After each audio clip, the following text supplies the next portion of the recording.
Hi friends, teach मिट में आप सभी का स्वागत है। बीपीएससी प्रधान शिक्षक परीक्षा के लिए हम लोग रिवीजन क्लास स्टार्ट कर रहे हैं और इसमें सामाजिक विज्ञान के 50 प्रश्न होंगे और यह हमारा रिवीजन क्लास का पहला सेट है और यह सीटीईटी पेपर 6 to 8 के लिए भी बहुत इंपॉर्टेंट है। तो चलिए हम लोग देखते हैं कि इस सेट में कौन कौन से क्वेश्चंस हैं। हमारा पहला प्रश्न है कि एक शिक्षक या शिक्षिका ने अपनी कक्षा के कुछ विद्यार्थियों को एक छोटे मानव निर्मित सौर मंडल में परिवर्तित कर दिया। अगर श्याम, सुल्ताना और नैन्सी की लगभग समान लंबाई और समान वजन हो तो वे किसका प्रतिनिधित्व करते हैं? आपका ऑप्शन है ऑप्शन ए मंगल, शुक्र और बुध का, ऑप्शन बी सूर्य, चंद्रमा और पृथ्वी का, ऑप्शन सी मंगल, बृहस्पति और यूरेनस का, ऑप्शन डी बुध, बृहस्पति और शनि का। तो आप इस प्रश्न को ध्यान से समझिए। इसमें कहा जा रहा है कि मानव निर्मित सौर मंडल यानी कि सौर मंडल के ग्रह के बारे में आपसे पूछा जा रहा है कि कौन कौन से ऐसे ग्रह है जिसकी लंबाई और वजन लगभग एक समान है। इसका सही जवाब हो जाएगा ऑप्शन ए, यानी कि मंगल, शुक्र और बुध का लंबाई और वजन एक समान होता है और बृहस्पति जो है वो हमारे सौर मंडल का सबसे बड़ा ग्रह है। तो दो ठो तो ऐसे ही निकल गया, बृहस्पति ऑप्शन में है सी और ऑप्शन डी, तो ऐसे कैंसिल हो गया। चौथा ऑप्शन जो है बी दिया हुआ है, इसमें चंद्रमा चूंकि उपग्रह है तो इसलिए भी कैंसिल हो गया। तो इस हिसाब से भी आप इसको सही जवाब ए पे आ सकते हैं कि मंगल, शुक्र और बुध जो है वो समान लंबाई और समान वजन के होते हैं। हमारा नेक्स्ट प्रश्न है कि ग्लोब के प्रदीप्त वृत्त के संबंध में कथन ए और बी पर विचार कीजिए और सही विकल्प का चयन कीजिए। आपके ऑप्शन है ऑप्शन ए, यह ग्लोब पर दिन और रात को विभाजित करता है, या फिर कथन दो, यह वृत्त अक्ष के साथ मिलता है। आपके ऑप्शन है ऑप्शन ए सही है, बी गलत है, बी जो है वो ए गलत है, बी सही है, सी ए और बी दोनों सही है और डी ए और बी दोनों गलत है। तो ग्लोब के प्रदीप्त वृत्त जो होते हैं वो ग्लोब पर दिन और रात को विभाजित करते हैं और यह वृत्त अक्ष के साथ मिलता है, यह कथन गलत है। इसलिए हमारा जो सही जवाब हो जाएगा वो जाएगा ऑप्शन ए। हमारा नेक्स्ट प्रश्न है कि साम्राज्यवादी ऐतिहासिक पेंटिंग के संबंध में आप ये निम्नलिखित कथन को देखिए। साम्राज्यवादी फतह की लोक स्मृतियाँ गढ़ती है, अंग्रेजों को अजय और सर्वशक्तिशाली रूप में प्रस्तुत करती है, यूरोप में यह बहुत लोकप्रिय हुई, या फिर कथन 4 भारत को पूरी प्रामाणिकता के साथ दर्शाती है। सही जवाब है आपका ऑप्शन से ऑप्शन ए और बी दोनों सही है, ऑप्शन बी ए, बी और सी सही है, ऑप्शन सी केवल बी सही है, या फिर ऑप्शन डी बी और सी सही है। तो साम्राज्यवादी ऐतिहासिक पेंटिंग जो है उसमें ए, बी और सी सही है, जबकि डी जो है वो गलत है, क्योंकि साम्राज्यवादी फतह की लोक स्मृतियाँ इसमें गढ़ी जाती थी, अंग्रेजों को अजय और सर्वशक्तिशाली रूप में दिखाता था और यूरोप में ये बहुत लोकप्रिय हुई थी, लेकिन ये भारत को पूरी प्रामाणिकता के साथ नहीं दर्शाती है। इसलिए हमारा सही जवाब है ऑप्शन बी। हमारा नेक्स्ट प्रश्न है कि आईने अकबरी के बारे में निम्नलिखित कथन को पढ़ें। यह अकबरनामा का दूसरा भाग या वॉल्यूम है, यह अकबर के शासनकाल की घटनाओं का विवरण देती है, यह लोगों की परंपराओं और संस्कृति का विवरण देती है, या फिर ऑप्शन डी यह बहुत सारी चीज़ों का सांख्यिकी विवरण देती है। आपके ऑप्शन है ऑप्शन ए और सी सही है, ऑप्शन बी और सी सही है, ऑप्शन सी ए और डी सही है, या फिर ऑप्शन डी केवल सी सही है। इसका सही जवाब है ऑप्शन सी, यानी कि ऑप्शन सी और डी सही है, बाकी ए और बी गलत है, क्योंकि आईने अकबरी अकबरनामा का दूसरा भाग नहीं है और यह अकबर के शासनकाल की घटनाओं का भी विवरण नहीं देती है, यह लोगों की परंपराओं और संस्कृति का विवरण देती है और यह बहुत सारी चीज़ों का सांख्यिकी विवरण देती है, यानी कि हमारा सही जवाब है ऑप्शन सी। नेक्स्ट प्रश्न है कि प्राचीनतम लघु चित्रकला किस चीज़ पे बनाए जाते थे? पात्र, तारपत्र, कागज या लकड़ी की तख्ती? सही विकल्प का चुनाव करना है। ऑप्शन ए, बी और सी सही है, ऑप्शन बी ए, बी और डी सही है, सी ए, सी और डी सही है, या फिर ऑप्शन डी बी, सी और डी सही है। इसका सही जवाब है ऑप्शन डी, यानी कि प्राचीनतम लघु चित्र जो है वो तारपत्र, कागज और लकड़ी की तख्ती पे बनाए जाते थे, पात्र पे नहीं। नेक्स्ट प्रश्न है कि 700 वर्ष पहले केरल की विविधता और यहाँ के मुस्लिम समुदाय के जीवन के बारे में निम्नलिखित में से कौन से यात्री ने लिखा था? Vasco da Gama, Ibn Battuta, Saint Martin या फिर शंकराचार्य? इसका सही जवाब है ऑप्शन बी, इबन बतूता जो है वो 700 वर्ष पहले भारत आए थे और इन्होंने ही केरल की विविधता और यहाँ के मुस्लिम समुदाय के जीवन के बारे में लिखा था। नेक्स्ट प्रश्न है कि संविधान की प्रस्तावना में उल्लिखित में से किस प्रकार की समानता का उल्लेख है?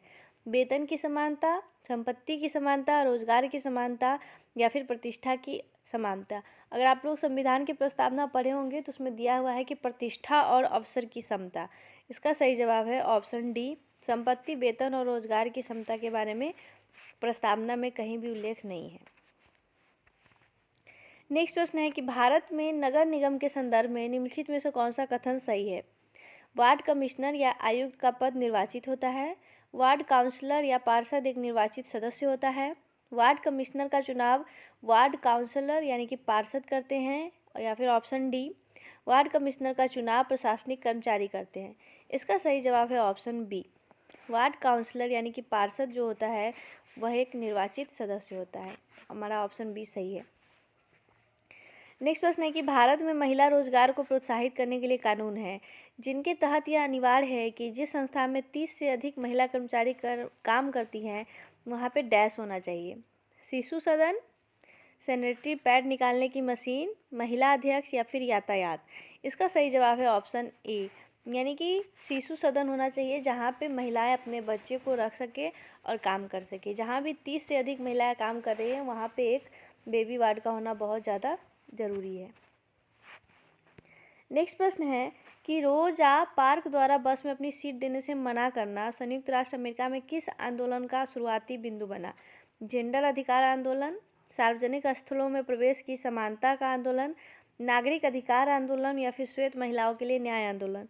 तो रोजा पार्क का जो है वो बस में अपने सीट देने से मना कर देती है और इसी के साथ संयुक्त राष्ट्र अमेरिका में नागरिक अधिकार आंदोलन शुरू हुआ था और ये आपको एनसीईआरटी के बुक में भी दिया हुआ है, इसलिए इसका सही जवाब है ऑप्शन सी। अगर आप लोग को कहीं पे भी दिक्कत आ रही है तो आप लोग एक बार ज़रूर से एनसीईआरटी की बुक पढ़ लें ताकि आप लोग को कोई भी क्वेश्चन ऐसा ना लगे कि कहाँ से पूछा गया है। नेक्स्ट प्रश्न है कि मीडिया के संदर्भ में एजेंडा तैयार करने से क्या अभिप्राय है? मीडिया विषय वस्तु जिसे सरकार द्वारा सेंसर किया जाएगा, मीडिया का किसी एक राजनीतिक पार्टी के एजेंडे का प्रचार करना, एक स्वतंत्र मीडिया घटना जिसका कोई भी पूर्व निर्धारित एजेंडा नहीं है, या फिर ऑप्शन डी, मीडिया द्वारा मुद्दों को चिन्हित करना और उन्हें जनता तक पहुंचाना। तो मीडिया के संदर्भ में एजेंडा तैयार करने का मतलब होता है मुद्दे को चिन्हित करना और जनता को पहुंचाना, यानी कि ऑप्शन डी जो है इसका सही जवाब है। और ये क्वेश्चन भी आपको 7th क्लास के मीडिया चैप्टर से लिया गया है, मीडिया और लोकतंत्र, 63 नंबर क्वेश्चन। नेक्स्ट प्रश्न है कि भारत में धर्मनिरपेक्षता के संदर्भ में निम्नलिखित में से कौन से कथन सही है? आपके ऑप्शन से ऑप्शन ए, न राज्य न धर्म एक दूसरे के मामले में दखल दे सकते हैं, भारतीय राज्य को धर्म से एक सैद्धांतिक दूरी बनाकर रखनी चाहिए, राज्य समुदायों के निजी या पर्सनल कानूनों में हस्तक्षेप नहीं कर सकता, या फिर ऑप्शन डी, राज्य द्वारा प्रयास किया जाना चाहिए कि एक धार्मिक समुदाय दूसरे समुदाय पर प्रभुत्व स्थापित न करे। ये चारों कथन हैं। आपके ऑप्शन से ऑप्शन ए और बी सही है, ऑप्शन बी और सी सही है, ऑप्शन सी बी और डी सही है, या फिर ऑप्शन डी ए और डी सही है। इसका सही जवाब है ऑप्शन सी, यानी कि कथन बी और डी सही है। राज्य न धर्म एक दूसरे के मामले में दखल दे सकता है, ऐसा भारत में नहीं है। भारत में धर्मनिरपेक्षता में शामिल नहीं किया गया है। राज्य जो है वो धर्म के मामले में दखल दे सकता है। ऑप्शन बी बिल्कुल सही है कि भारतीय राज्य को धर्म से एक सैद्धांतिक दूरी बना कर रखना चाहिए और राज्य द्वारा प्रयास किया जाना चाहिए कि धार्मिक समुदाय दूसरे समुदाय पर प्रभुत्व स्थापित ना करे। अगर ऐसा होगा तो जिस भी समुदाय की संख्या ज़्यादा होंगी वो दूसरे समुदाय के लोगों को दबाने लगेंगे, क्योंकि भारत में धर्मनिरपेक्षता है, इसलिए यहाँ पे ऐसा नहीं है। और राज्य समुदायों के निजी कानूनों में हस्तक्षेप नहीं कर सकता, ऐसा भी नहीं है। पर्सनल कानून में भी राज्य हस्तक्षेप कर सकता है, यानी कि ऑप्शन सी हमारा सही जवाब हो गया। नेक्स्ट प्रश्न है कि 1952 से 2019 तक भारतीय संसद में निम्नलिखित में से किन के लिए आरक्षण था? अनुसूचित जातियाँ, एंग्लो भारतीय समुदाय, महिलाएं, अनुसूचित जनजाति। आपके ऑप्शन से option A B C, option B C D, option C A B D, या फिर ऑप्शन डी ए सी और डी। इसका सही जवाब है ऑप्शन सी। 1952 से 2019 तक भारत में अनुसूचित जाति, एंग्लो भारतीय समुदाय और अनुसूचित जनजातियों के लिए आरक्षण था, महिलाओं के लिए आरक्षण नहीं था। नेक्स्ट प्रश्न है कि federal court of India dash का पूर्ववर्ती है? सर्वोच्च न्यायालय, बॉम्बे उच्च न्यायालय, दिल्ली उच्च न्यायालय या फिर अंतर्राष्ट्रीय न्यायालय? इसका सही जवाब है option A, federal court of India सर्वोच्च न्यायालय का पूर्ववर्ती है। भारतीय संविधान के अनुच्छेद 39A के तहत राज्य का यह कर्तव्य है कि वो अपने नागरिकों को क्या उपलब्ध कराए? सरकारी विद्यालयों में आरक्षण, कानूनी सहायता, सार्वजनिक वितरण प्रणाली या धार्मिक उपासना की जगहों पर प्रवेश? इसका सही जवाब है ऑप्शन बी, अनुच्छेद 39 के तहत राज्य का कर्तव्य है कि वो अपने नागरिकों को कानूनी सहायता उपलब्ध करवाए।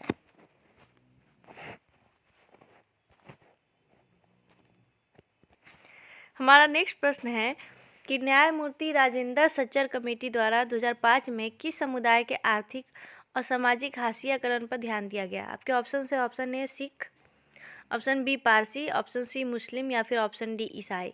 इसका सही जवाब है ऑप्शन सी, मुस्लिम। मुस्लिम समुदाय के आर्थिक और सामाजिक हाशियाकरण पर अध्ययन न्यायमूर्ति राजेंद्र सच्चर कमेटी के द्वारा किया गया था 2005 ईस्वी में। नेक्स्ट प्रश्न है कि भारत के कपड़ा उद्योग के संबंध में दादन व्यवस्था यानी कि पुटिंग आउट प्रणाली से क्या तात्पर्य है? आपके ऑप्शन है ऑप्शन ए, व्यापारी द्वारा बुनकर को कच्ची सामग्री उपलब्ध करवाना और उससे बुना हुआ सामान यानी कि कपड़ा लेना। ऑप्शन बी, बुनकर का उपभोक्ता से सीधे ऑर्डर लेना और उसे बुना हुआ सामान पहुंचाना। व्यापारी द्वारा बुनकरों के माध्यम से कपड़े को कारखाने में बेचना और उससे कमीशन लेना, या बुनकर द्वारा सीधे कपड़ा कारखाने में बेचना। इसका सही जवाब है ऑप्शन ए, यानी कि व्यापारी द्वारा बुनकर को कच्ची सामग्री उपलब्ध कराना और उससे बुना हुआ सामान यानी कि कपड़ा लेना पुटिंग आउट प्रणाली से संबंधित है, यानी कि दादन व्यवस्था। नेक्स्ट प्रश्न है कि 1994 में दक्षिण अफ्रीका में व्यवस्था बदलने से किस तरह की सरकार बनी? रंग भेद सरकार, अल्पसंख्यक सरकार, राजतांत्रिक सरकार या लोकतांत्रिक सरकार? इसका सही जवाब है ऑप्शन डी, लोकतांत्रिक सरकार बनी थी 1994 ईस्वी में। नेक्स्ट प्रश्न है कि सामाजिक विज्ञान के शिक्षण शास्त्री अब उच्च प्राथमिक स्तर पर पढ़ाते वक्त नागरिक शास्त्र शब्द का प्रयोग क्यों नहीं करते? आपके ऑप्शन है आपके कथन है कि नागरिक शास्त्र एक खास औपनिवेशिक अतीत से पनपा हुआ है और इसलिए इसे बदलने की ज़रूरत है। इसने एक आलोचनात्मक दृष्टिकोण समाहित किया। यह केवल सहकारी संस्थाओं और कार्यक्रमों का विवरण देने पर ही केंद्रित था, या इसने इस विषय के दायरे को संकुचित रखा था? आपके ऑप्शन है ऑप्शन ए केवल ए और बी, ऑप्शन बी केवल ए और सी, ऑप्शन सी केवल ए, सी तथा डी, या फिर ऑप्शन डी केवल बी, सी और डी? इसका सही जवाब है ऑप्शन सी, यानी कि कथन ए, सी और डी सही है, कथन बी गलत है कि इसने एक आलोचनात्मक दृष्टिकोण समाहित किया। हमारा नेक्स्ट प्रश्न है कि मस्जिद के विषय पर ऐतिहासिक कल्पना जागृत करने के लिए सबसे प्रभावी विधि क्या होगी? मस्जिद के ऊपर एक किंवदंती सुनाना, ऑप्शन बी किसी विशेषज्ञ को निमंत्रित करना, ऑप्शन सी किसी स्थानीय मस्जिद की यात्रा आयोजित करना, या फिर ऑप्शन डी एक डॉक्यूमेंट्री फिल्म दिखाना? इसका सही जवाब है ऑप्शन सी, मस्जिद के विषय पर ऐतिहासिक कल्पना जागृत करने के लिए सबसे अच्छा होगा कि किसी स्थानीय मस्जिद की यात्रा आयोजित की जाए, यानी कि बच्चों को मस्जिद में ले जाया जाए, उनको वहाँ पे दिखाया जाए। नेक्स्ट प्रश्न है कि मानचित्र, सिक्के और समय रेखा डैश शिक्षण के लिए सबसे अधिक उपयुक्त है? अर्थशास्त्र, राजनीतिक एवं सामाजिक विज्ञान, इतिहास या फिर समाजशास्त्र? इसका सही जवाब है ऑप्शन सी, मानचित्र, सिक्के और समय रेखा जो है वो इतिहास शिक्षण के लिए सबसे ज़्यादा उपयुक्त होती है, क्योंकि इससे इतिहास का पता चलता है। निम्नलिखित में से कौन सा प्राथमिक स्रोत का प्रतीक नहीं है? मौसम की दैनिक जानकारियों का संग्रह, भारत के आर्थिक सर्वेक्षण की समीक्षा, जन्म एवं मृत्यु का पंजीकरण, या फिर हड़प्पा के नृत्य करती हुई लड़की का प्रतिरूप? इसका सही जवाब है ऑप्शन सी, यानी कि जन्म और मृत्यु का पंजीकरण करना प्राथमिक स्रोत का प्रतीक नहीं है, बाकी ये सभी प्राथमिक स्रोत हैं। नेक्स्ट प्रश्न, सॉरी गलती हो गया, ये चारों कथन थे। आपके ऑप्शन से ऑप्शन ए केवल ए और बी, ऑप्शन बी केवल ए और सी, ऑप्शन सी केवल डी, या फिर ऑप्शन डी केवल ए, बी और सी? इसका कथन है ऑप्शन सी, यानी कि केवल चौथा कथन सही है, बाकी सब गलत है। चौथा कथन क्या है कि हड़प्पा के नृत्य करती हुई लड़की का प्रतिरूप, यह प्राथमिक स्रोत नहीं है, बाकी सभी प्राथमिक स्रोत है। नेक्स्ट प्रश्न है कि समाज विज्ञान के शिक्षण में समुदाय एक महत्वपूर्ण संसाधन है क्योंकि यह सस्ता और सुलभ है। वह वृद्ध लोग बुद्धिमान होते हैं और उनके पास समय है। समुदाय के ज्ञान को बिना आलोचना के स्वीकार किया जा सकता है। या फिर ऑप्शन डी, यह वास्तविक परिस्थिति में सीखने का अवसर प्रदान करता है। तो सामाजिक विज्ञान के शिक्षण में समुदाय का सबसे ज़्यादा महत्व इसलिए है क्योंकि यह वास्तविक परिस्थिति में सीखने का अवसर देता है। नेक्स्ट प्रश्न है कि कथन ए और बी पर ध्यान दें कि हिंदुस्तान शब्द का प्रयोग मिन्हाज ए सिराज ने किया था जिसमें उत्तर भारत के भागों का समावेश था किंतु उत्तर पूरब के भारत का समावेश नहीं था। कथन बी, किसी भी शब्द का प्रयोग करने में इतिहास के शिक्षण शास्त्रियों को बहुत सावधान रहना चाहिए क्योंकि अतीत में उन शब्दों के कुछ अलग ही अर्थ थे। आपके ऑप्शन से ऑप्शन ए सही है किंतु बी गलत है। ऑप्शन बी, ए गलत है किंतु बी सही है। ऑप्शन सी, ए और बी दोनों सही हैं तथा ए का सही व्याख्यान बी है। या फिर ऑप्शन डी, ए और बी दोनों सही है किंतु ए का सही व्याख्यान बी नहीं है। इसका सही जवाब है ऑप्शन सी, कथन ए और कथन बी दोनों सही है क्योंकि हिंदुस्तान शब्द का सबसे पहले प्रयोग मिन्हाज ए सिराज ने किया था। और इतिहासकार को किसी भी शब्द का प्रयोग करने में इसलिए सावधान रहना चाहिए क्योंकि अतीत में उन शब्द को अलग ही अर्थ होते थे और बाद में उसके अर्थ बदल गए। तो ये ए और बी दोनों सही हैं। नेक्स्ट कथन है कि बच्चों को सामाजिक एवं राजनीतिक जीवन, काल्पनिक वृत्तांतों अथवा केस स्टडी या उन अभ्यासों के आधार पर पढ़ाया जाए जो बच्चों के अपने अनुभवों से जुड़े हो। कथन बी, बच्चे ठोस अनुभवों के माध्यम से सीखते हैं। आपके ऑप्शन से ऑप्शन ए सही है, बी गलत है। ए गलत है किंतु बी सही है। ए और बी दोनों सही है और ए का सही व्याख्यान बी है। ए और बी दोनों सही है किंतु ए का सही व्याख्यान बी नहीं है। इसका सही जवाब है ऑप्शन सी, ए और बी दोनों कथन सही है और ए का जो सही व्याख्यान है वो बी है। नेक्स्ट प्रश्न है, उसमें कथन ए है कि इतिहास मिथ्या है और कथन बी इतिहास स्रोतों की व्याख्या पर आधारित है।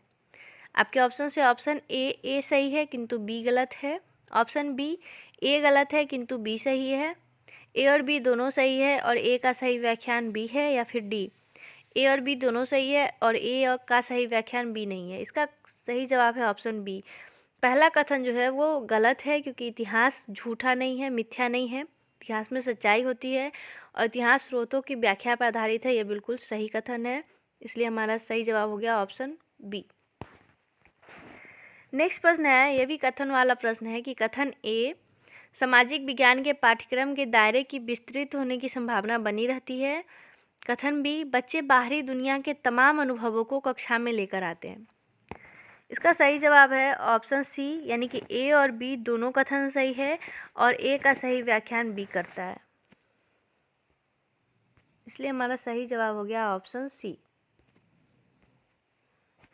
नेक्स्ट प्रश्न है कि किसी कक्षा में यदि शिक्षक या शिक्षिका किसी क्षेत्र के लोगों को किसी एक निर्धारित छवि में बांध देता या देती है तो वह डैश को बढ़ावा दे रही है। तो वह विविधता को, रूढ़िबद्ध धारणा को, बहुसंस्कृतिवाद को या फिर पंथ निरपेक्षवाद को। इसका सही जवाब है ऑप्शन बी, यह रूढ़िबद्ध धारणा को बढ़ावा देती है जब किसी क्षेत्र को लोगों को किसी एक निर्धारित छवि में बांध देती है। यानी कि हम लोग ये सोच ले कि उस मोहल्ले में रहने वाले लोग प्रायः अशिक्षित ही होती है, उनको कभी कुछ नहीं आ सकता है, तो यह एक रूढ़िबद्ध धारणा को प्रदर्शित करता है। नेक्स्ट प्रश्न है कि सामाजिक विज्ञान में शैक्षणिक प्रक्रियाएं एक ऐसी ज्ञान मीमांसा पर जोर देती है जहां पाठ्यपुस्तक कथन ए, मुद्दे को समझने का एक विशेष रास्ता देती है। कथन बी, एक बंद बक्से की तरह विकसित होती है। कथन सी, अतीत की मुख्य धारा का लेखा जोखा होती है। कथन डी, एक परिवर्तनात्मक दस्तावेज के रूप में बनती है। आपके ऑप्शन से ऑप्शन ए और सी सही है। ऑप्शन बी, केवल ए तथा डी सही है। ऑप्शन सी, केवल बी तथा सी सही है। या फिर ऑप्शन डी, बी, सी तथा डी सही है। इसका सही जवाब है ऑप्शन बी, केवल ए कथन और डी कथन सही है, बाकी बी और सी गलत है। इसी के साथ हमारा आज का सेशन समाप्त होता है। आप लोग हमें कमेंट बॉक्स में ज़रूर बताएं कि आपको हमारा ये सेट कैसा लगा और इसी तरह ध्यान से पढ़ते रहिए ताकि आपको एग्ज़ाम में ज़्यादा से ज़्यादा मार्क्स आए और एक भी क्वेश्चन ऐसा ना हो जो आपको नहीं आता हो या फिर गलत हो जाए। तो इसी तरह आज का हमारा सामाजिक विज्ञान का पहला सेट समाप्त होता है। Thank you so much.